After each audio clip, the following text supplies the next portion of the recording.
والذين يؤمنون بما أنزل إليك وما أنزل من قبلك وبالآخرة هم يوقنون أولئك على هدى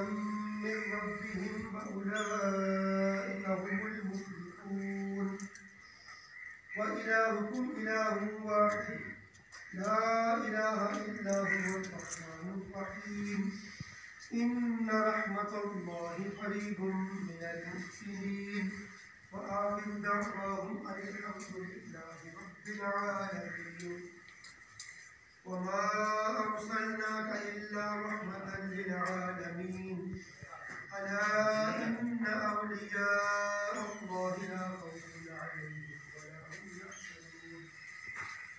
الذين آمنوا وكانوا يتقون ما كان محمد أبا أحد من رجالكم ولكن رسول الله وخاتم النبيين